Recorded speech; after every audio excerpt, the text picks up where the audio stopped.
Greetings and welcome to the show. I am Abubakar Omondi, and today we are honored to be joined by a respected voice in Kenyan journalism. Please join me in welcoming Mr. Seth Olale to the show. Seth, it's a pleasure to have you with us. Thank you. Straight to the first question. What inspired you to pursue broadcast journalism? What inspired me? First of all, I wanted to be a print journalist. I wanted to write for newspaper. I used to write a lot. I was very good in composition writing in high school. So I wanted to write, but I don't know. When we joined as interns, when I joined Nation Media Group, I was taken to NTV newsroom. You know how you guys enter and then you are divided. So my first stop was at NTV. And so I was like, this is it. Where do you want to start? Do you want to be in the business, sports, or those are, I guess, the main news. So for me, it has always been there. It has always been a dream, a passion since I was 10 years old. I've always been telling stories. So I also had, my cousin who also was a journalist, and I used to also draw a lot of inspiration from him.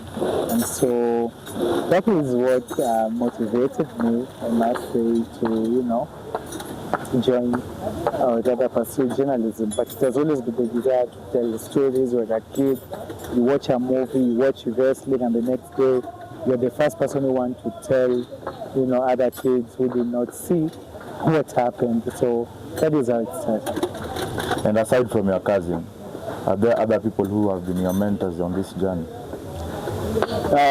Yes. I've had a lot. If I mention names, I will not finish.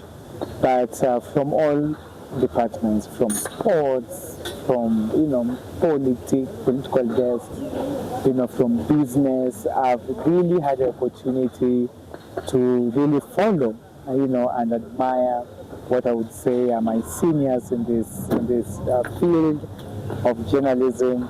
And so I drew a lot of inspiration from them. I'm saying I don't want to mention names because those who I will not mention might feel bad about it. But many people, I get a lot of inspiration from them. I follow them, and not just locally. I also have a lot of admiration from international journalists who work for international media companies, and these are the people who also have kept me going in terms of execution of my work. And what was your very first reporting experience? Do you have any memorable lessons or mistakes? Yes. My first reporting experience was really, really terrible. I made a lot of mistakes. You see, when you go to the field, I remember the first time I went to the field, there's something called a priest to camera, where you do a sign-off. Like, for example, Mr. Omondi reporting from Royal Media Services. Mm-hmm. So what happened is I did about 6 takes. It's not allowed. Yeah. You know what happened? The camera just got tired and just closed and just went to the car and left me there with the mic. I will never forget. It was again, I was a sports intern journalist. So I went for a Greg Meyer versus FC Leopard match. I took over 60 takes for over an hour. So the cameraman was very annoyed, and he just dropped up and left me there with the mic. So it was really terrible. And just to tell you that it's a first. Everyone has a first in their career and in their lives. Yeah. And still on that, how do you deal with on-air slip-ups or mistakes? On-air mistakes are bound to happen. No one is really perfect in this field. Mistakes can be in this way. You can pronounce a name wrongfully. You can also state a wrong data in terms of medical valuation. You can call someone wrongfully. You can address someone as a PS instead of a cabinet secretary. What you do upon realization, just apologize. instantly. Okay. Yeah, you've had people say on air, I beg your pardon. Yeah, that's a sort of apology. It makes you also look credible because you acknowledge that you've done a mistake. So when you have those slip-ups, I would want to encourage you, get back. Sometimes, you're there live and then you hear on the talk back, your director saying, you got it wrong, it is not this way. And you feel so demoralized. So what you do, you don't panic.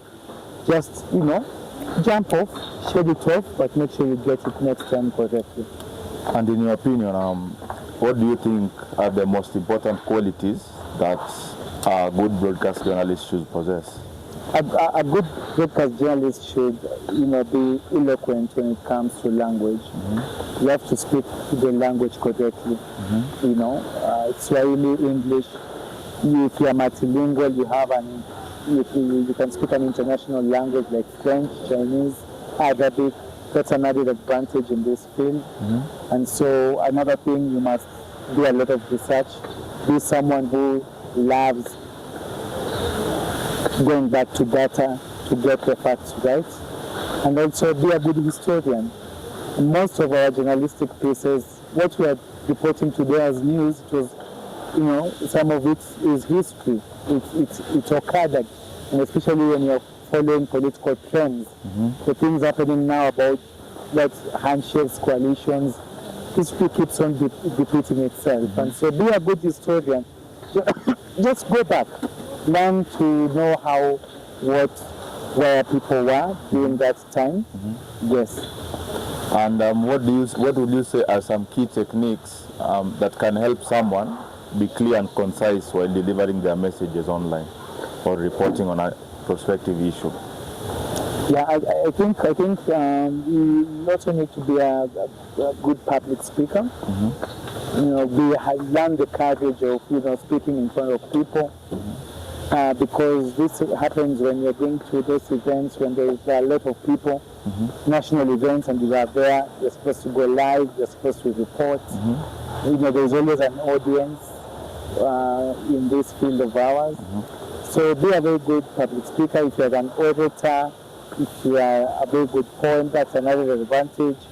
Apart from that, I would say something that can also help you sharpen your skills is also reading a lot. Just read and watch a lot of documentaries, watch movies, documentaries, watch news, both local and international. These are some of the things that actually will shape you up because you'll be learning from them. And as an investigative reporter, you often cover complex and sensitive stories. What does your preparation look like before going on air? Well, for investigative pieces, you really need to be sober. You really need to know where you're going, who you're going to interview. And so for me, when I go to embark on investigative pieces, there's a lot of preparation in terms of how we're going to shoot, how we're going to film, the issues about your safety, where are we going, do we have backup? There's also an issue about concealing that particular story. There's an issue about confidentiality because if you're not careful, that story can leak, it can be compromised. And so all these factors you have to consider when you're embarking on an investigative piece. Okay. And lastly, what advice would you give to aspiring announcers and presenters that are looking to make an impact in this field of journalism? It is a lucrative, we are called the fourth estate. It is a very lucrative career. You get opportunities to network with both the high and the lows in terms of personalities. You interview a head of state, you interview a president, a cabinet secretary, but you also interact with the ordinary monanchi in the market. It is a career that will make you travel a lot. You get to know the demographics of locations.